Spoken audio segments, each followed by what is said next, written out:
জিয়াউর রহমান কি ছিলেন? জোরে বলেন। নামাজি ছিলেন। কি নামাজি ছিলেন? আমার বাপও ছিলেন ওনার সাথে পার্লামেন্টে। আমার বাপ দীর্ঘদিনের পার্লামেন্ট মেম্বার। আমার আব্বাকে উনি পার্লামেন্টে ইমামতিতে লাগাতেন জিয়াউর রহমান। অসম্ভব সম্পর্ক ছিল। আব্বাকে বলতেন মাস্টার ভাই। কি ভাই? মাস্টার ভাই। তিনি ছিলেন মাস্টার শফিকুল্লাহ, জামাতের আমির ছিলেন তিনি 1974 থেকে 78। এখনকার জামাতের নেতা যেগুলো সবগুলোর দায়িত্বশীল ছিলেন আমার পিতা।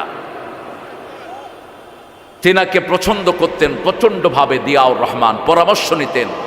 জিয়ার পার্লামেন্টে যারা ছিল পৃথিবীর বিখ্যাত ব্রেনগুলো ছিল। শাহ আজিজ ছিলেন প্রথম প্রাইম মিনিস্টার ওনার। এই শাহ আজিজ ক্যালকাটা আলিয়াতে ফার্স্ট ক্লাস ফার্স্ট, দেওবন্দে ফার্স্ট।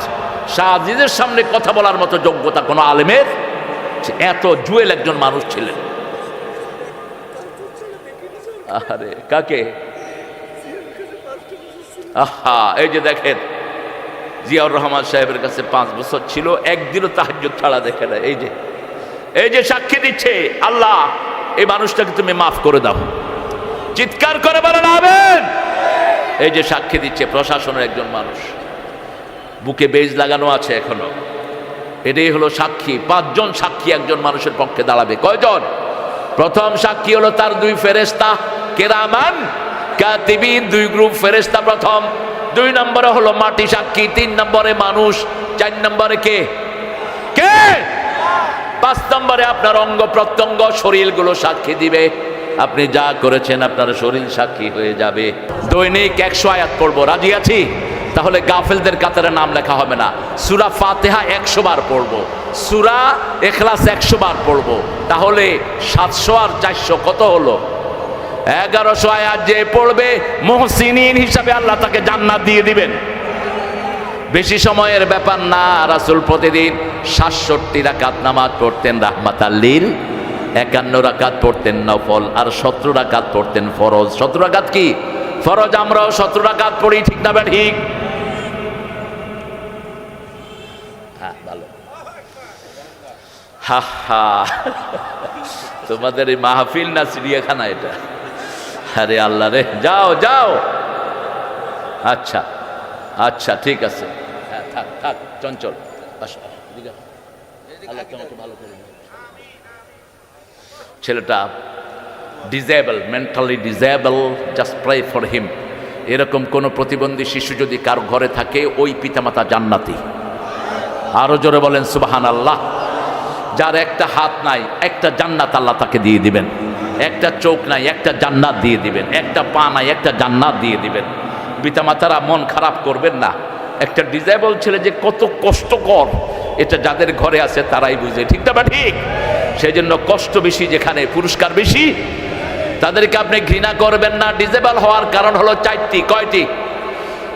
যেই এলাকায় জিনা ব্যভিচার বেড়ে যায় সেখানে ডিজেবল শিশু বেড়ে যায়। যে এলাকায় সুদের সংখ্যা বেড়ে যায় সেখানে ডিজেবল শিশু বেড়ে যায়। আগে দেখতাম মাসকে মাস একটা পুরো এলাকা ঘুরেও একটা ডিজেবল বাচ্চা পাওয়া যেত না। এখন ঘরে ঘরে আছে না নাই? আল্লাহ আমাদের বাচ্চাগুলোকে আপনি ভালো করে দেন।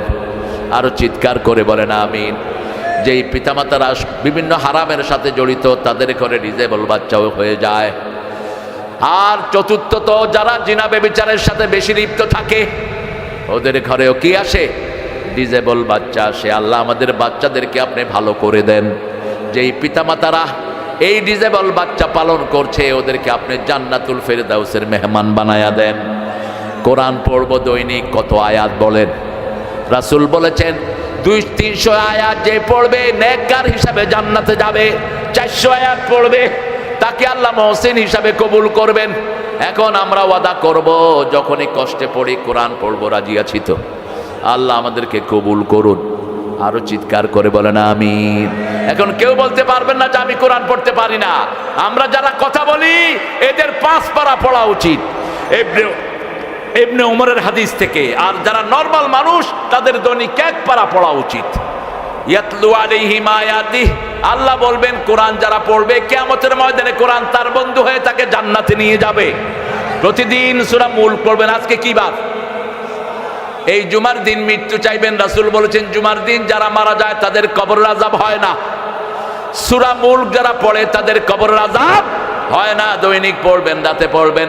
আবার যারা শহীদ যারা হয় তাদের কবরের আযাব হয় না, যারা নাবালক অবস্থায় মারা যায় তাদের কবরের আযাব হয় না, যারা ধৈর্যশীল বিনা হিসাবে তাদেরকে জান্নাত দিয়ে দিবেন কে?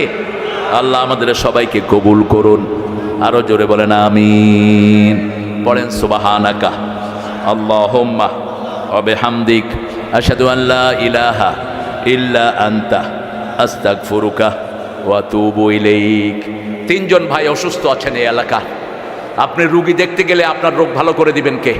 রাসূল বলছেন যে রুগী দেখতে যায় সে জান্নাতে ঢুকে, যতক্ষণ রুগীর কাছে থাকে জান্নাতের ফল খাইতে থাকে। কোন রোগীর কাছে গেলে আপনার রোগ ভালো করে দিবেন কে? আপনি কোন রোগীর জন্য দোয়া করলে আপনার দোয়া কবুল করবেন কে? অন্য মানুষের জন্য যে দোয়া করে তার দোয়াটা আগে আল্লাহ নিজের জন্য কবুল করে নেয়। এই জন্য প্রতিদিন একজন রোগী দেখার লিস্টে রাখবো, প্রতিদিন একজন গরিব মানুষের কাছে যাব। আমাদের এই সমাজ থেকে আমরাই সুন্দর করব, ঠিক না ঠিক? আমরা যারা নির্যাতিত হয়েছি আমরা যদি একমত থাকতে পারি বাংলাদেশের শান্তি কেউ নিতে পারবে না। আর আমাদের মধ্যে যদি অনৈক্য সৃষ্টি হয় এমন দুর্ভোগ সামনে আসবে আমরা কেউ থাকতে পারবো না দুনিয়াতে। ওরা এখনো আছে না নাই? এই যে মাঝে মধ্যে খুন খারাপি হচ্ছে, কারা করছে? এই যে তবলিগ মাঠে যে 6 জন লোককে জবাই করলো, কারা করলো? তবলিগের হুজুররা কি ছুরি নিয়ে হাঁটে? এই যে কামরুলকে জবাই করলো, সাইফুলকে জবাই করলো চট্টগ্রাম রাস্তার উপরে ফালায়া, কারা এরা? এসকনের মাধ্যমে। এসকনের সবচেয়ে বড় গার্জিয়ান হলো ওই জয় পান্ডা। এসকনের সবচেয়ে বড় গার্জিয়ান হলো মোদি খুনি। ওই খুনির বাচ্চা আমার দেশে হত্যাকাণ্ড চালাচ্ছে, ঠিক না ঠিক? এই জন্য আমাদেরকে সতর্ক হতে হবে। ইসকনের গুন্ডারা আমাদের মেয়েদেরকে চরিত্রহীনা বানাচ্ছে। ইন্টারনেটে তারা সুন্দর সুন্দর মেয়েকে দিয়ে আমাদের ছেলেদেরকে নষ্ট করছে, আর আমাদের মেয়েদেরকে ইসকনের কুত্তারা নষ্ট করছে। সতর্ক থাকবা বাবারা, বোনেরা, তোমরা কখনো ইন্টারনেটে কোনো অবৈধ সম্পর্কে জড়াবা না। ইন্টারনেট আমাদের জন্য সবচেয়ে বিষাক্ত একটা জায়গা, ঠিক না ঠিক? কোনো ছেলেকে তোমার ভালো লেগেছে, ওর বাপের কাছে তুমি প্রস্তাব পাঠাও তোমার মাকে দিয়ে, অথবা তোমার কোনো মেয়েকে ভালো লেগেছে তুমি তার বাপের কাছে প্রস্তাব পাঠাও, নিজে গিয়ে বলো না আই লাভ ইউ। তুমি তো কুত্তার মতো না, তুমি তো মানুষ, তোমার ইজ্জত আছে, তোমার প্রেস্টিজ আছে, ঠিক না ঠিক? তুমি যদি সুন্দর ছেলে হও লক্ষ মেয়ে তোমার জন্য পাগল থাকবে, আর তুমি মা যদি চরিত্রবান হও 1000 ছেলে আল্লাহ তোমার জন্য মিলিয়ে দিবেন। সেই জন্য আল্লাহ আমাদের মা বোনদেরকে ইসলামের উপর কবুল করেন। আমাদের মেয়েরা, পৃথিবীর শ্রেষ্ঠ মেয়ে হলো বাংলাদেশে। কোথায়? এত কাজের মেয়ে পৃথিবীর কোনো দেশে নাই। এরা সারা বছর রাঁধে, সারা বছর কাজ করে, কিন্তু স্বামীকে কখনো কষ্ট দেয় না। আর আপনি সৌদি আরবে যান, স্বামী একদিন রাঁধবে, বউ আরেকদিন রাঁধবে। স্বামী রান্ধার পরে বউরে কইব তুই কালকে এটা রাঁধবি, বউ রান্ধা কইব তুইও কালকে ছাগল রাঁধবি। সমান সমান। কিন্তু আমাদের দেশে কোনোদিন বিবিরা বলে যে তুমি রান্না করো? শরীর জ্বরে পুড়ে যায়, কিন্তু বিবিকে বলে না আমাকে একটু গরম পানি, জামাকে বলে না গরম পানি এনে দাও। এত বিনয়ী মেয়ে আমাদের দেশে আছে না নাই? আমাদের এদের জন্য আমরা দোয়া করব। আমি আর বাড়াতে পারছি না, কারণ হলো আমাদের আসরের নামাজটা কাজা হলে জীবনের সব আমল বরবাদ হয়ে যাবে। রাসূল বলেছেন বুখারী হাদিস, যাদের আসর কাজা হয়ে যায় জীবনের সব আমল বরবাদ। কেন? সাহাবারা জিজ্ঞেস করলেন, রাসূল বললেন দিনের ফেরেশতারা এই সময় আকাশে যায় আর রাতের ফেরেশতারা আসে। দিনের ফেরেশতারা যাওয়ার সময় দেখে এই লোকটা নামাজে দাঁড়ানো, রাতের ফেরেশতারা এসে দেখে নামাজে দাঁড়ানো, 24 ঘন্টা তার আমলনামায় নামাজ উঠে যায়। এই জন্য আল্লাহ বলছেন 238 সূরা বাকারা, হাফিজু আলাস সালাওয়াতি ওয়াস সালাতিল ওয়াসতা ওয়া কুমু লিল্লাহি কানিতিন। তোমরা নামাজকে হেফাজত করো, স্পেশালি আসরের নামাজ, আর সবাই আল্লাহর জন্য বিনয়ী হয়ে যাও। দিবে কথা বলছেন, কথা বলছেন? হ্যাঁ, আমরা এই মানুষদের জন্য দোয়া করব। আমরা দোয়া করব আমাদের যেই নেতারা আসতে পারেন নাই তাদের সবার জন্য। আমরা দোয়া করব আমাদের দেশের প্রিয়তমা নেত্রী, তিনি গিয়েছেন দীর্ঘদিন পরে নিজের ছেলের সাথে দেখা। একটু চিন্তা করেন, এই পরিবারের উপর ক্র্যাকডাউন চালানো হয়েছে, কোকোকে পিটাইতে পিটাইতে মেরে ফেলছে, আর তারেকের শরীরে এমন কোনো জায়গা নাই যেখানে তার হাতুড়া দিয়ে পিটায়নি। আমি তো খুব কাছ থেকে তাকে দেখেছি। আর বিগত আপনারা জানেন একটা মামলা ওনার নামে দিয়েছে, ওই মামলার টাকাটা উনি ব্যাংকে রেখেছেন, 2 কোটি টাকা বেড়ে 8 কোটি হয়েছে। এরপরে মামলা কি দিছে? উনি এতিমের পয়সা মাইরা খেয়েছে। তো পয়সা মাইরা খালে 2 কোটি 8 কোটি হয় কেমনে? মূর্খ। কে কে করবে এটা সুরাহা? একজন করেছেন, তিনি কে? তিনি কে? আল্লাহ। আল্লাহুম্মা আমিন। লা ইলাহা ইল্লা হুয়াল হালিম সুবহানা রাব্বিল আরশিল আযীম। আল্লাহুম্মা সাল্লি ওয়া সাল্লিম আলা নাবিয়িনা মুহাম্মদ।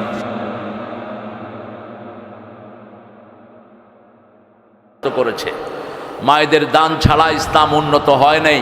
মা খাদিজার কাছে ঋণী ছিলেন রাহমাতাল লিল আলামিন। সেজন্য মায়েরা বেশি দান করবেন। এই বকুল কোথায় যাও? আচ্ছা যাও, বলে যে ওই চেয়ার ভরেন, আপনি বসেন। এই যে বাবাজি বসেন।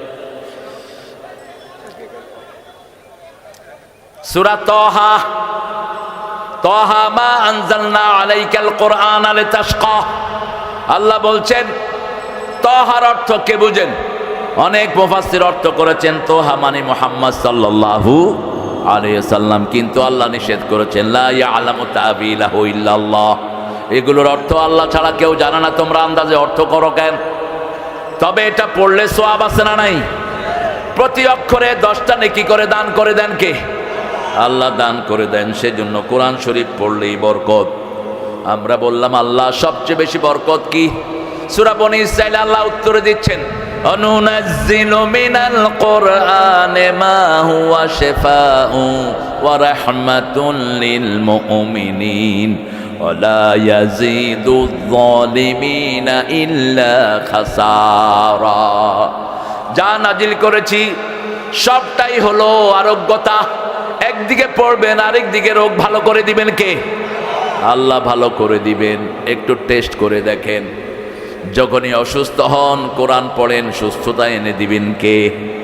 আমাদের দেশে যখন করোনা বেড়ে যায়, ওই বিগত মহিলা সরকার তিনি বলেছেন হেফজোখানাগুলো খুলে দাও। কি খুলে দাও? দুইটা চিন্তা ছিল, মরলে হুজুররা মরুক, মরলে কি মরুক? হুজুররা মরুক। রাখে আল্লাহ? এত লকডাউন কিছুই খোলা না, কয় হেফজোখানা খুলে দাও। পোলাপান কোরআন পড়া শুরু করলো, করোনা ধাওয়া শুরু করলো। এরপরে খুলে দেওয়া হলো মসজিদ। ঠিক না ঠিক?